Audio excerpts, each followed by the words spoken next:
This episode is sponsored by Incogni. Listen, guys, I don't know about you, but I get real tired of managing the spam and cold outreach to my contact info. Those annoying emails, phone calls from unknown numbers, wasting our time and valuable attention. Not to mention the bad stuff from data breaches, which are rising every year. To top it off, data brokers out there harvest our information and sell it to people who intend to spam you and scam you. So what do we do about it?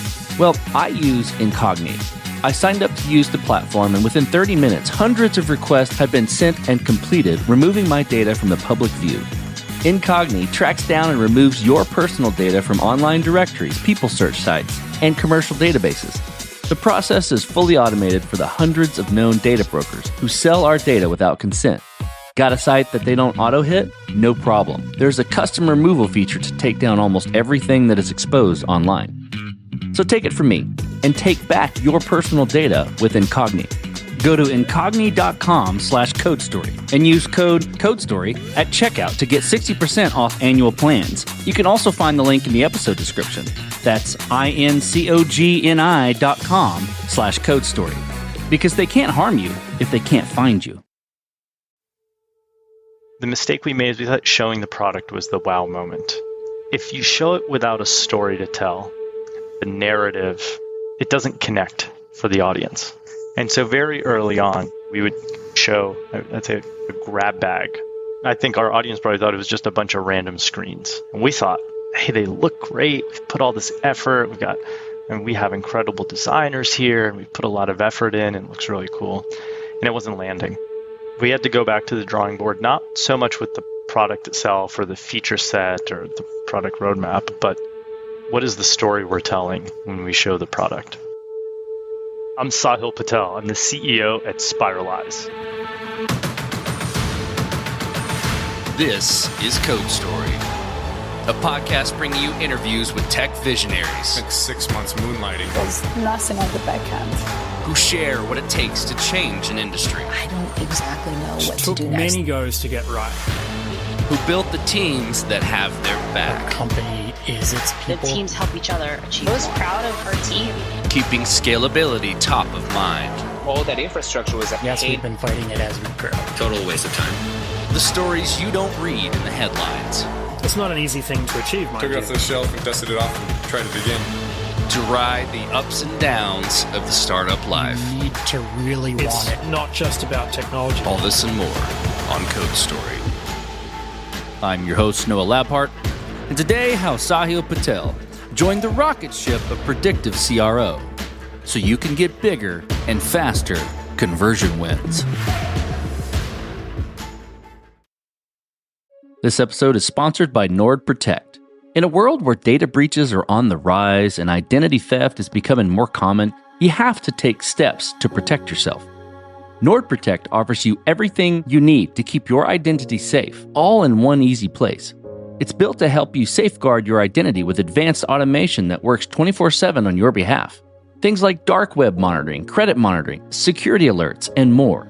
And if the worst should occur, the platform walks alongside you for identity restoration.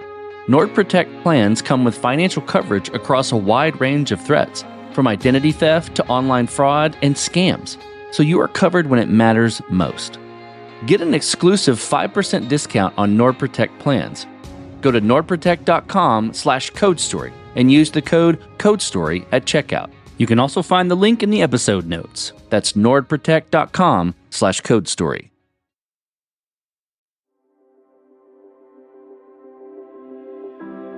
Sahil Patel has lived in Atlanta for 12 years now, but has made a lifetime of leaving Atlanta and then coming back. He attended undergrad in ATL and in 2011 started a company called ER Express, which centered around patient scheduling. After building the company, he sold it for a successful outcome for him, for his team, and for the buyer. Outside of tech, he's married with 2 daughters and loves to play music and play soccer. He plays guitar in a Rush cover band, the Atlanta Rush Hour, and used to play soccer competitively. In the past, Sahil was a client of his current venture. In leading ER Express, he saw great value in a tool to predict conversion. He liked it so much that after he sold his company and moved on, he wanted to join the team and take it to the next level. This is the creation story of Spiralyze. Spiralyze is a conversion rate optimization company. There are 34,000 websites that run A/B tests somewhere on their website. And what we do is we scrape all of those tests. We find patterns in what winning tests are, and then we run those winning tests. We call those proven winners for our clients. So we're a hybrid business. We have technology, a SaaS product that finds and predicts the winning tests. And then we also have a service component. So we will actually build and run the tests for our clients. Business has been around since about 2015. And I was actually an early client when I was running my last business, ER Express. The founder, we actually know each other because our older daughters went to school together a long time ago. I thought what Spiralyze was doing was really cool, and he thought that ER Express could benefit from it. So I was an early customer, and it opened my eyes to this thing I'd never heard of, conversion rate optimization and A/B testing, which is like running a clinical trial for your website. As people come in, they randomly get one experience or another experience, and then you measure which one got more people to convert. Whatever conversion, for some people that conversion might be putting a pair of shoes in the shopping cart. For other companies, it's clicking on and filling out that start your free trial now. And if you are a sales-led motion B2B SaaS, your most valuable conversion is that request demo, talk to sales form that you fill in. So tell me about what was the MVP of when you joined. So when you joined Spiralyze, what was the product like? What were you taking on, and what was your first version? So I joined 2 years ago, and at the time, kind of the seed was there for this prediction engine, which is our secret sauce. If the company's doing any kind of A/B testing or conversion rate optimization, they're doing what I like to call good ideas. A group of people sit in a conference room or get on a Zoom call. They go, what should we test next? Let's make the buttons orange. I heard that if you make the buttons orange, more people will click. Or I saw our competitor put the CEO's dog on the homepage. We should do that. Our CEO said we should copy them because they seem to be doing well. Testing is a cruel game. The industry average is that only 11% of tests beat the control. This is a really disheartening statistic, 11%, because it turns out beating the control, first of all, is really difficult. Second of all, what happens is you run some tests. Everyone's really excited about A/B testing at most companies. They get really excited and they pick the low-hanging fruit and they get a huge lift. Because if you've never done any kind of A/B testing, the first few tests you run, I would say it is similar to someone who is trying to get in shape after being out of shape. If you've been doing nothing and you get some steps in every day, you cut some carbs and sugar out of your diet, kind of those first 10 pounds, like it happens and you go, oh man, I'm going to do this. I can see how I'm going to be in great shape. But after you do that, it gets a lot harder to maintain that and take it to the next level. If you're running a 15-minute mile, you do some cardio, you can get down to probably an 11 or 10-minute mile with some practice. But getting it down to, say, a 7-minute mile, really hard. It takes a lot of repetition, a lot of commitment and dedication. Same thing happens in A/B testing. If your site is completely unoptimized and you do a little bit of optimization, you run some tests, you pick the low-hanging fruit, you get this big lift, everyone's really excited. You say, let's keep doing this. There's a huge ROI on this. And it gets a lot harder. And you find out that statistic, the industry average, only 11% of tests beat the control, turns out to be true for you. And the enthusiasm very quickly declines. Your senior exec, she or he says, hey, what's the latest on the A/B testing program? And everyone very quietly goes, oh yeah, we're still doing it, still working on it. And A/B testing is also, it's expensive in terms of the effort, right? You have to design the page. This isn't the kind of thing that the layperson can just sketch a few ideas on a napkin. Then you have to actually build the page. Some software developers are going to be required to build the page. Now, there are some really great tools out there that have made it a lot easier to set up the tests, split the traffic. They've automated a lot of it, do the measurement. You still have to come up with the idea. You have to design it. You have to build it. You then get to that point where you're sitting in a room saying, what should we test next? One, you run out of good ideas to test pretty soon. And B, even when you do good ideas, they're just not likely to beat your control. The secret sauce that Spiralyze has is let's crowdsource the good ideas. Because surely there's more good ideas out there than there are just in our four walls. So when I arrived at Spiralyze, that kind of the seed of the idea was already there. I'm going to be real clear. I didn't come up with that idea. And the product was in its, I'd call it kind of rudimentary stages. We could see that the promise was there.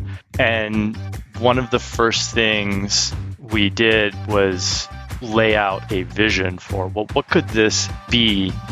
Like many good products, it started as a bit of a skunkworks idea to something that's a true kind of platform that can be used to find tests, to analyze what is the common pattern for thousands and thousands of tests once we gather them, and then predict which test is most likely to win depending on what kind of company you are, what vertical you're in. Are you running this test on a landing page, a home page? What kind of form do you have? What is the CTA? And so on. And it turns out there are some real answers there. Curious about decisions and trade-offs you had to make throughout this, process of you joining in Spiralyze. And it could be things like, having to change approach or to, cut features or to, accept certain things. Tell me about some of the hard ones you had to work through and how you coped with those decisions. Anytime you're building a product, there's more good ideas than there is time to build them.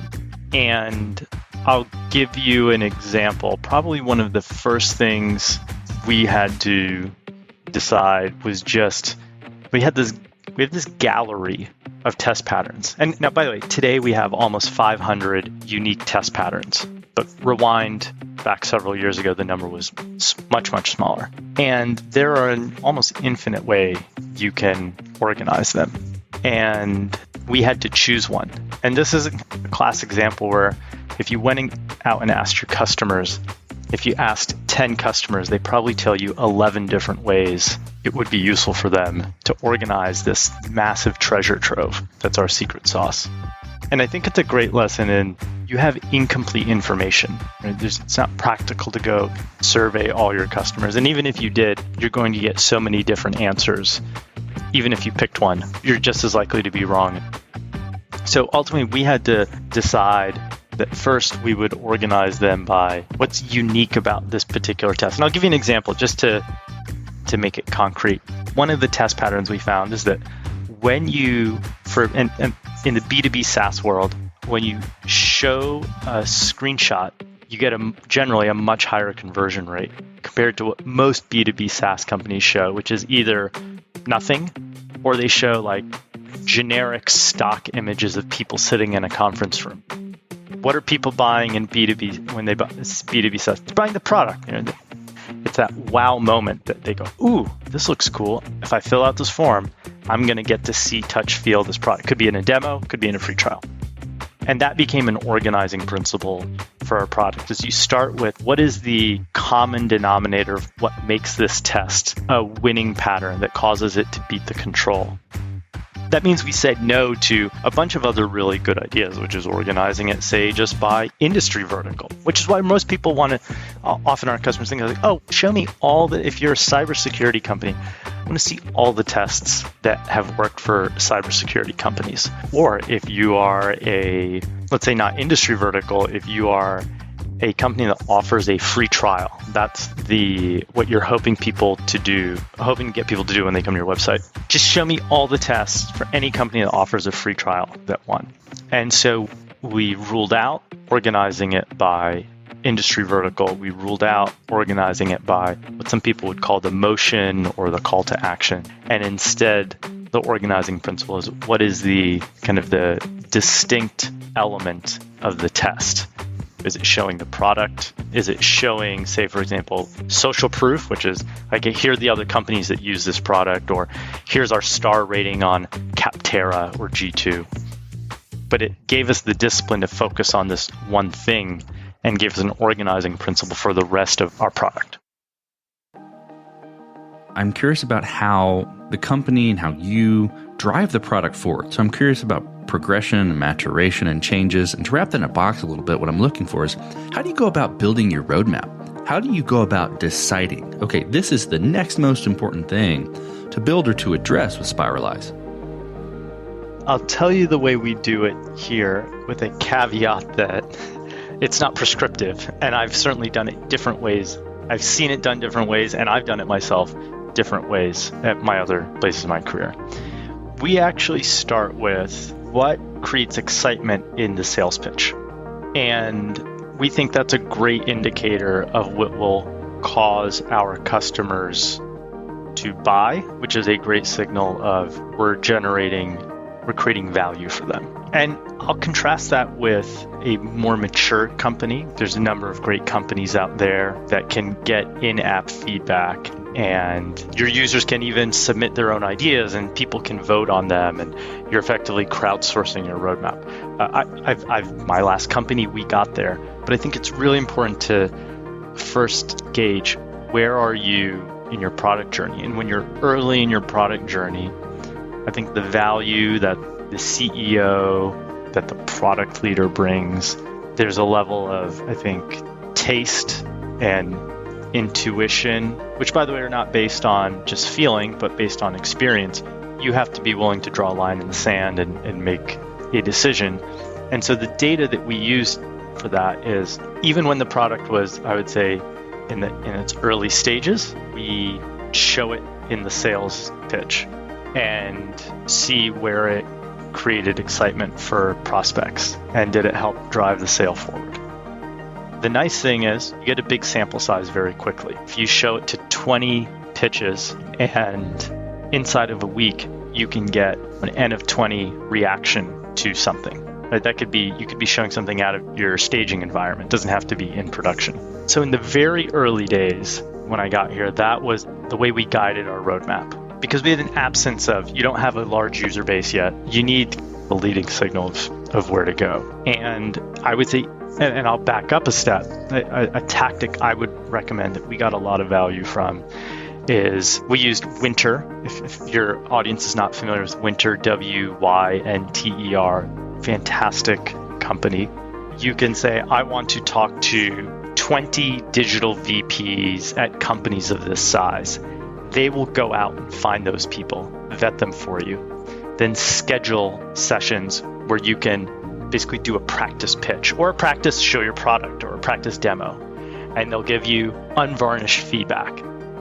That kind of feedback is, in the early days, the most valuable currency because it's deep, it's specific, and it's coming from the people that you want rather than the people just by chance you get to talk to. And so we use that even before, so I'm going a little bit out of order, even before we started putting V1.0 or 1.1 in front of prospective customers, we used Winter to get it in front of a sample of prospective customers. Our roadmap was measured in weeks, not in months or quarters. So we're going for really short sprints, multiple releases, sometimes multiple releases a week, which it forces to not have scope creep if you've got one or two releases a week, because you're doing little kind of small things very quickly, getting feedback. So that's how we got our MVP to the market. So I hear you saying we. Tell me about how you go about building your team, and what do you look for in these people to indicate that they're the winning horses to join you? Yeah, how do you pick the winning team? First, let me say, I've not totally cracked the nut on that. So I think there's a couple things. Again, I'm gonna draw a circle around this for say, this is my experience is relevant for early stage product, small, maybe medium-ish sized type of companies. To me, I think the first thing is I'm looking for people that are hands-on. If you're going to be the product leader at a small company, early stage, you will not have the luxury of having a scrum master, and you won't have a huge QA team, and you won't have a huge designer team, and you're not going to delegate people to write user stories. I think you have to, and by the way, I think if you've done big company and you have those things, by the way, those are amazing resources to have, and I've been places that have that. I think you just very quickly, you get used to it, and it's hard to go back to the days where you've got just a few people and your product leader is very actively involved in writing user stories. And by the way, when I got here, I was personally wireframing early versions of the product. And I think that's really important, that at a senior level, not only are you willing to do it, and I think you have to make sure that you have that skill set. If you're going to take that job at that stage of company, that you know how to do it. More than any specific technical skill, I think it's more of a mindset of doing that. You can ask for it, but I think the best thing is just to make sure people have evidence that they've actually done it. It's not a hard thing to ask for. Most smart or high EQ people will self-select in or out if they know this is the kind of what their day-to-day is going to be like. Because I think if you've been someone that gotten used to a bigger team, then you probably won't enjoy it. Now, I'll tell you, at my last company, the reason the person who I hired as my product leader came, he had done 2 big companies, is he missed being a player coach. He missed having hands on keyboard, and he wanted to get back to it. So he was making a very conscious decision to do it, but that has to be a very conscious decision. Second is just like extreme impatience. Part of my job as a CEO, right? I'm not a technical CEO. I'm not an engineer. I'm not a developer. One of the things that I think I see as part of my job is to set the pace and set the tone, and to find the sweet spot. You don't want to burn your people out. I think part of it is to know when it's time to be a little unreasonable with the pace and push the team. That's more art than science, for sure. And so what that means pragmatically is we're measuring progress sometimes in hours, definitely in days. I think early on, your biggest competition is not other companies, it's time. And time is a fierce competitor. There's no replacing it. Make decisions quickly, have small sprints, have rapid release cycle. And when you make a decision, the answer is not, we'll get back to you next week. That's just not acceptable as an answer. Okay, let's flip to scalability. And this will be interesting. Given you stepped into a company that existed, how was this built to scale as far as technology and as far as organization? Was it built to scale efficiently from the early days, or is there anywhere where you've had to fight it as you grow? I'll give you 2 areas where I've spent a lot of time on this, both from a product release cycle and then I would say on my sales team, just with sales execution, is having repeatable processes. At the beginning of the month, you say, here's what we're going to do. And you know that you're going to be wrong on a lot of things because there's just so many variables and so many unknowns, especially in the early days of the company. But at the end of the month, you can say, hey, we said we would do 3 releases. We did 3 releases. Now, did the scope of those releases change? For sure. Did some features come in and out? Yes. Did we discover bugs? Of course. You should be doing those things. And that you can reliably do that and repeat that week over week, month over month. And you break that down into small pieces. Same thing on the sales team. Can we generate 20 new leads every week? Can we get 10 sales qualified meetings every week? Can we close 5 new customers every month? Rather than, well, we closed 7 last month, we closed 1 this month. Technically, we hit our target because we got 8 over 2 months. We're averaging 4 a month, but that's not a repeatable process because you just really never know. Is this going to be the month with 1 new customer? Is this the month with 7 new customers? I think same thing on the dev side. Is this the month where we deliver 3 releases? Is this the month where we deliver 1 release? Now, I'm leaving out a bunch of nuance there, right? There's lots of good reasons where sometimes you need a bigger release and you need more time to work on it. But you look at it, let's say, in the long run. By long run, I hear like a quarter, not any longer than that. You should have this predictable cycle, because when you do, that means you have the discipline to execute. As you step out on the balcony and you look across all that you've built at Spiralyze, what are you most proud of? First, that there is when we show the product to our prospective customers, there's a big wow factor. Like visually, it's striking. They instantly get the value and they're really excited about it. And one indicator is we consistently have customers ask, can they buy just the product without the service? Now, our business model that's not our business model. I've been in pure SaaS companies, so I get why they would ask it. But it tells me that they're really excited about what they see. That's one.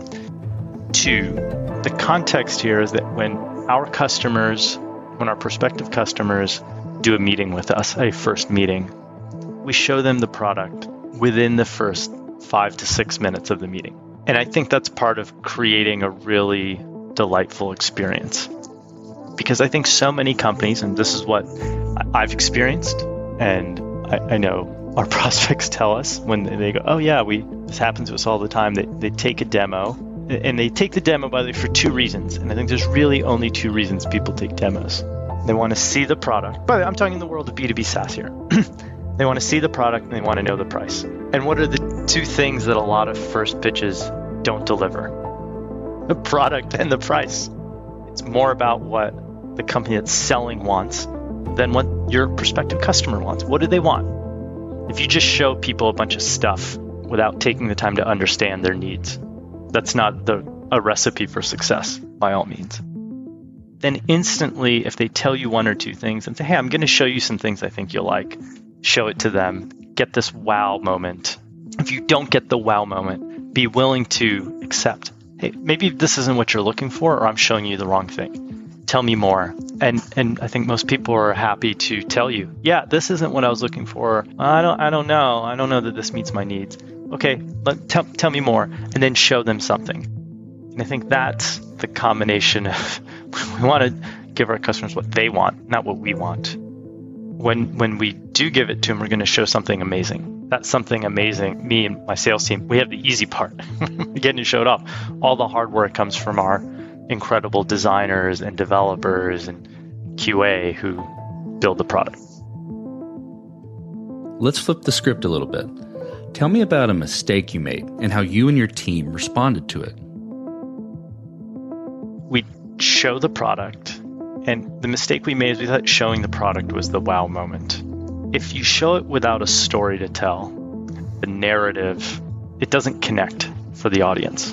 And so very early on, just to paint the picture, we would show, I'd say, a grab bag of the product almost. I think our audience probably thought it was just a bunch of random screens. We thought, hey, they look great. We've put all this effort. We have incredible designers here, and we put a lot of effort in, and it looks really cool. And it wasn't landing. It was just all over the place. We had to go back to the drawing board, not so much with the product itself or the feature set or the product roadmap, but what is the story we're telling when we show the product? You can take the same product with the story and without the story, and you'll get a totally different reaction and a totally different value that your customers perceive from the product. What does the future look like for Spiralyze, the product, and for your team? Today, we have more than 500 identifiable test patterns that we have discovered. Some from what our clients do, many more from scraping the internet, effectively crowdsourcing winning A/B tests. And so every week, we're adding more data to the patterns we have, and we're also adding new patterns. What that means is as we get more data, we make better predictions. And as we make better predictions, our customers, our clients get more conversion lift. And so there's this virtuous cycle where every week gets a little bit better. And I think our clients, it's just happening behind the scenes. We become more and more of the prediction engine is the central value of the company. And I think that's very unique compared to what most companies are doing, whether they're doing it in-house or they're a vendor or agency doing CRO. That's our near-term execution that I'm very excited about, and I think it brings measurable value to our customers. From a long-term vision, I think the thing that has a ton of upside is that the process from here is a test that performs really well for companies in this vertical with this CTA on a paid landing page. I'm just giving you an example of a scenario. And you decide on that, and then the process of let's design it, let's do the copywriting, let's make sure it's grounded in research on this particular company's vertical and who their ICP is. Then we're going to build it, and then you got to QA it, and then you run the test. There's enormous upside for automating that. And I think we've but scratched the surface there, because what that does, it allows us to greatly reduce the cost of testing. Because what we've done with our prediction engine is we've greatly lowered the cost of discovery, because we're spreading that cost across a large network. So there's this network effect. We're spreading this cost of discovery out. And I think and that's greatly reduced that cost. I think the next thing is, can we reduce the cost to actually deliver and run those tests? Okay, let's switch to you. Who influences the way that you work? Name a person or many persons or something you look up to and why. I think the first are my mom and dad. They were a classic immigrant story. They came here. My dad came here in 1966 to go to school. He went to Rensselaer RPI. It's a small engineering college in upstate New York. And so many of the things I've gotten to do, I've lived an incredible life and had incredible opportunities, are really thanks to my parents. And you think about what it takes to pick up, go to another country, learn a new culture. Yeah, they learned English growing up, but speaking English in another country and coming to America to speak English is a whole different story. And they both did this, and it's an amazing journey, and they did it for their families. That has nothing to do with, in some ways it has nothing to do, and I think everything to do with being an entrepreneur. I think being an immigrant is actually being the ultimate entrepreneurial journey, is picking up and going somewhere else against all kinds of odds. Last question. So you're getting on a plane, and you're sitting next to a young entrepreneur who's built the next big thing. They're jazzed about it, they can't wait to show it off to the world, and can't wait to show it off to you right there on the plane. What advice do you give that person, having walked down this road a bit, in Spiralyze and before? If you have a spouse or partner, or whenever you enter that relationship, you should get counseling, and ideally do it before you need it, because every entrepreneur's journey is going to have more valleys than there are peaks. You have to learn to live in the valleys. And I think that's a lesson I learned the hard way. And I would say it definitely had a big impact on my marriage. Now, I'm lucky. First of all, I have an amazing wife. Second of all, she's a clinical psychologist by training. And there was definitely a point in my last company, but by the way, it's happened at times at Spiralyze too, where I was living in the valleys. And there was a point where my wife just said, hey, you need to talk to someone. Like this isn't Valley Peak. You're just in the valley. And I was lucky that she did. And some of those things we did together. And that was really helpful. And I think for everyone, you've got to figure out, do you do it by yourself? Do you do it with your partner? I'd recommend both, by the way, but I would definitely do it. There's all kinds of, I think, answers for how to up your technical skills, how to get coaching as a leader, how to work with your team. But I think if you don't work on you as a person and you don't work on what's happening at home, it's really hard to make the other stuff work. Couldn't agree more. Love that advice and echo it. Well, thank you for being on the show today, and thank you for telling your creation story at Spiralyze. Oh, you're welcome. Thanks for having me. And this concludes another chapter of Code Story. Code Story is hosted and produced by Noah Labhart. Be sure to subscribe on Apple Podcasts, Spotify, or the podcasting app of your choice. And when you get a chance, leave us a review. Both things help us out tremendously. And thanks again for listening.